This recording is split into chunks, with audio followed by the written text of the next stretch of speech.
Hi, my name is Jennifer French, and I'm coming to you from the Yoga Sanctuary in downtown Punta Gorda, Florida.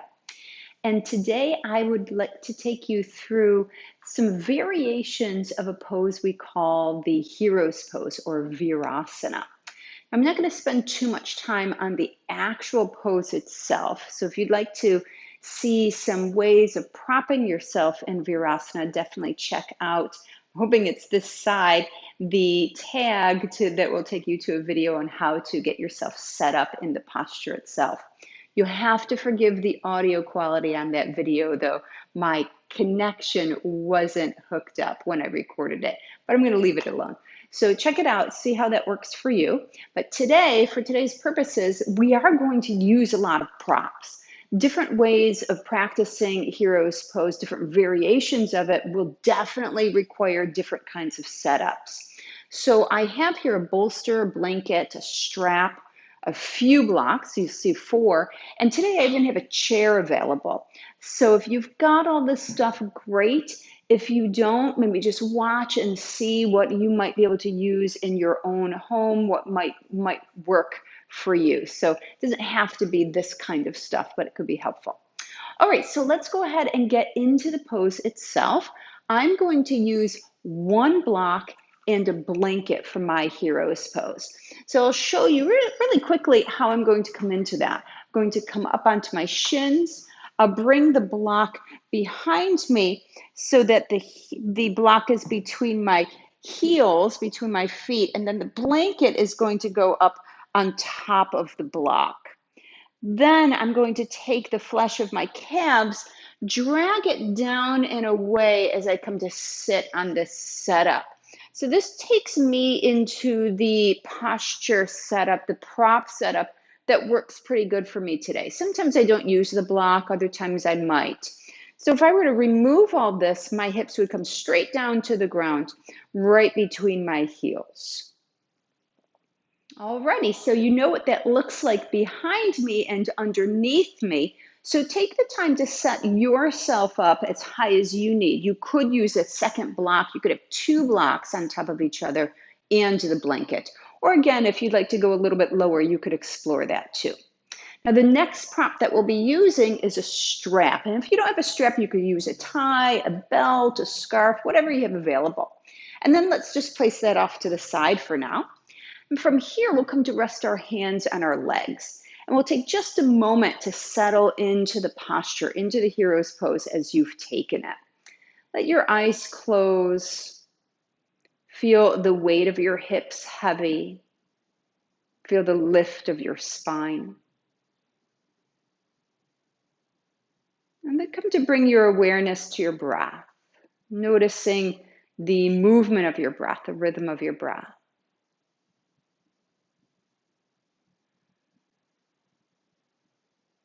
Perhaps slow your breath down a little, smooth it out. And feel it grow longer, wider. We'll take just a couple more breaths here together.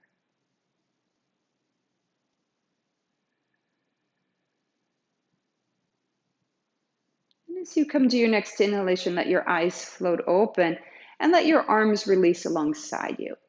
So sometimes sitting in the hero's pose allows us to get a little bit more lift in the spine than maybe if you were in a cross-legged seat. Notice if that's true for you. And now as you come to your next inhale, turn your palms up, lift your arms straight up. And as you exhale, let's lower the arms back down, turning the palms back down to the ground. Inhale again, turn your palms up and lift your arms straight up. And exhale, let's lower back down. And we'll do that one more time. Inhale, lift, and exhale, lower. Great. Now this time, let's come to take that strap that's off to the side in your right hand. Now I've had mine folded into quarters. You could have yours longer. And then with your next inhalation, take just your right arm up. And as you exhale, bend your elbow, bring the hand about towards the center of your shoulder blades or the base of your neck. And with your next inhale, let's lift that left arm up and we'll catch this elbow. So pulling the elbow slightly back and in, Try to feel the lift of your spine. So your tailbone descends, your spine lifts upward. And then keeping this elbow just where it is, let's reach that left arm away, rotate the shoulders so the thumb points down, and then bring the arm behind you and look for your strap. So here you might walk your fingers a little closer together. Some of you might find that your fingers touch. Others of you might find that the strap is really helpful. And then noticing just where you are here in this pose. This is what we might call the cow face arms pose or Gomukhasana arms. And this was what this pose would look like from behind. Those of you that are using the strap, see how the strap really bridges the gap between our hands. Of course, some of us might find that the fingers reach. So if the fingers reach, the strap is then unnecessary. So you can release the strap and feel your fingers catching each other. And now with your next inhalation, whatever you're holding, let's let go of that. Reach the arms out and away, and then bring your hands together so that you can transfer the strap into the opposite hand. And now we'll inhale, lift that arm up. Exhale, bend the elbow. Good, we'll then take our right arm up, find this elbow, give it a draw in towards midline, and slightly back. And keeping your spine long, your tailbone heavy, let's then release, reach this right arm away, rotate the shoulder again, so see how my thumb points down, and then take the arm behind you, and once again, you're going to catch your prop or your fingers. Now, you'll probably feel this side is different from the other. Maybe your hands are closer, maybe they're further apart. So let's pause to breathe here together. Again, noticing how this posture, this upper body posture, might be a little bit more accessible when we're in the hero's pose. And you could, of course, try this in the cross-legged seat and see if it's any different. And then with your next inhalation, release what you're holding. Let's reach the arms out and away. And as you exhale, bring your hands together. This time, place your prop off to the side. And then as your palms meet, we feel the release of the shoulders, again, the lift of the spine. Try to soften a grip around the hinge of the jaw. And then let's come to interlace the fingers, turn the palms forward, press forward, and with your inhale, lift up through your arms. Now with your next exhalation, we're going to twist to the right, and as we do, we'll sweep the arms down, bringing our left hand to the right leg. And then your right hand might touch the ground behind you. It might not. It depends on how high you're sitting. If it's not touching the ground, bring your palm to the back of your pelvis. And then just holding the twist, feeling the rotation in the spine here. Nice, easy breaths in this twisted Virasana. And then with your next inhalation, we'll come back to center. Lift your arms up. And as you exhale, we'll then twist to the left, lowering the arms down. So again, we catch the leg with our right hand. Our left hand either comes to the ground, or maybe we place it on the back of the pelvis. And we pause there, checking in on this side, feeling the rotation, but also feeling the lift of the spine. And then with your next inhalation, unwind, come back to center, lift both arms up. And this exhalation, we're going to take our arms down and behind ourselves. So as you bring your arms behind yourself, see if you can interlace your fingers here. If not, you're going to find your strap, bring your strap between your hands, and then pull the shoulders back and lift the arms slightly up and away from you, right behind you. So whether you have the strap between your hands or your fingers are interlaced, it's irrelevant. Use your props to support you in the pose. And you could stay right where you are here, thinking about lifting the arms and really feeling this nice broadness across your chest. Another way to explore this movement is to then fold forward. Now, as you're folding forward, you feel here as though you're sliding your sit bones towards the wall behind you. And then you continue to lift your arms, and you only come as far forward as comfortable for you. So some of us might come forward just a few inches, others might come forward about halfway, and some of you might even find that your head reaches the ground as you lift your arms up. You can take a couple breaths here. And then with your inhale, rise back up to center. Let's sweep the arms up, lifting the chest, gazing up to the hands. And then we'll exhale to bring the palms together right in front of the heart. And we pause here for a breath. So you see that in the hero's pose, we can do a lot of interesting shoulder work, bringing some movement into the shoulder girdle in a number of different ways. Now, another way of exploring the hero's pose is to actually take it backwards into what we call the supta, or the reclined Virasana hero's pose. That gives a good stretch through the front of the thighs. However, if you're already feeling a good stretch in the front of your thighs now, you're probably not going to go back too far. So this is when all of those props behind me come in handy. So through the magic of editing, as you've already seen, you're going to see me in a couple different setups in a row. And I'll talk about those setups once I'm in them. So for the sake of this first setup, you're going to see that I'm up on 2 blocks this time. So I went really high. And then behind me, I've got my chair. On top of the chair seat is a bolster. Behind the bolster is a block, and that block supports this blanket here. So I've got the chair pretty close to me here. And I'm going to take just a moment to make sure that I'm really settled onto my block setup. And then I'll reach back and I'll find my chair legs and then slowly begin to lean back. Now my upper back is going to be supported by the bolster and my head supported by the blanket. You can adjust your blanket to make sure that it feels good and nice and supportive underneath your head. You can keep your hands just as they are on your legs now, or lift the arms up and overhead and come to catch your elbows. This is the first reclined hero's pose that we're going to explore. I'd like to consider here the idea of really lengthening the tailbone down towards the ground to elongate the low back and the belly region. You can hold here for as long as comfortable for you. For some of you, this is going to be a really strong stretch down the front of your thighs. You'll definitely feel this. So as you're comfortable here, falling or settling back into your breath and being here for as long as you like.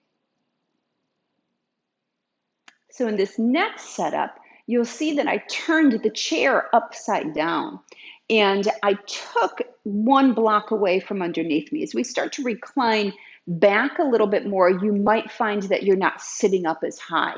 So now I'm sitting on 1 block and my blanket set up again. I also took my bolster and I leaned my bolster into the legs of the chair. So these bars come to support the bolster right behind me. Now once we've got that all set up, I'm going to take hold of the chair legs. I'm not pushing or anything. I'm just supporting myself here. I will give a little teeniest little tuck of my tailbone. It's more of a lengthening downward. And then I'll start to recline back. There'll be a time I bring my hands to the ground. And then as I release back, the bolster supports me. So here's a nice little option of just letting your arms rest right on the chair legs. Or again, we can take the arms up, overhead, and hold to the elbows. And we breathe here. So checking in once again, how does this feel for you? Do you feel more stretch now down the front of your thighs? You can stay here for as long as you like.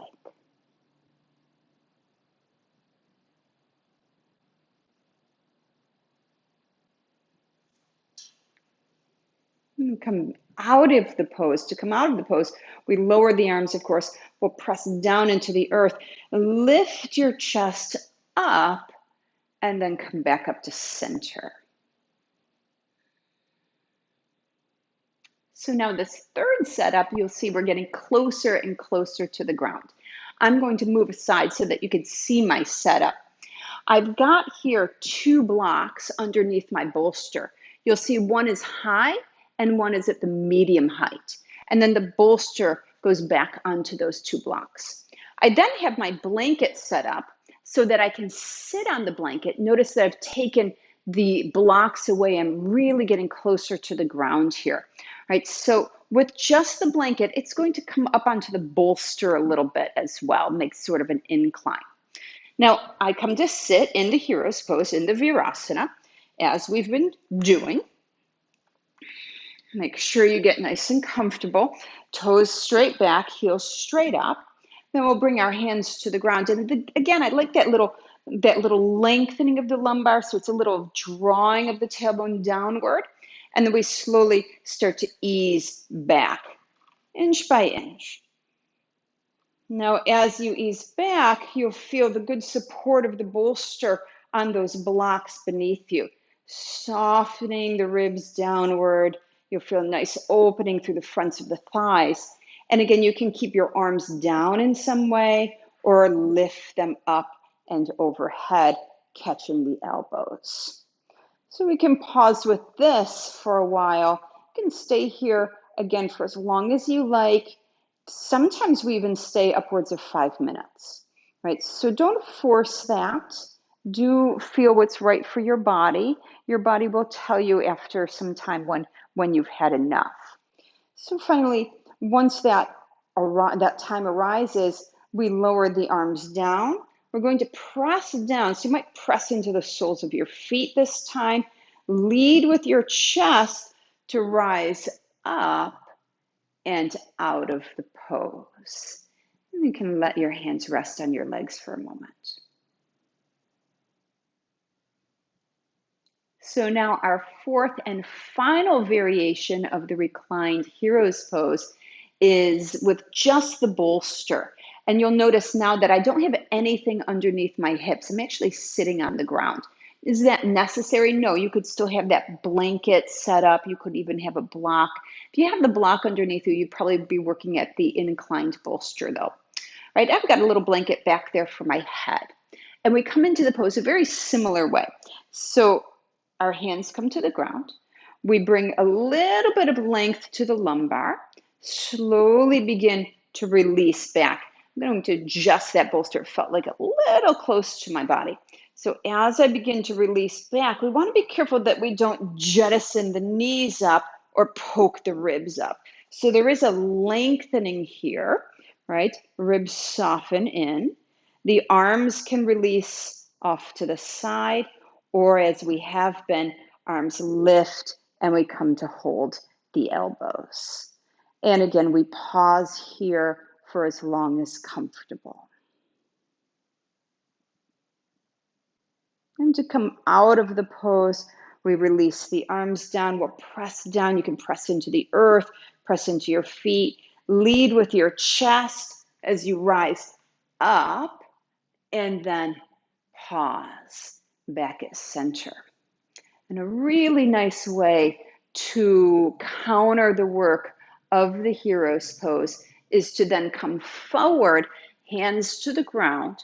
You'll step your legs back a little bit. You don't even have to move your props. Tuck your toes under and then lift your hips up into the downward facing dog. And we can bicycle the legs out here. Pump out the knees. Your knees might need that. And then we just come to a place of stillness and a nice wide-legged downward facing dog. Nice length through the spine and openness through the backs of the knees. And we bring our knees to the ground. Could come to a child's pose if you like.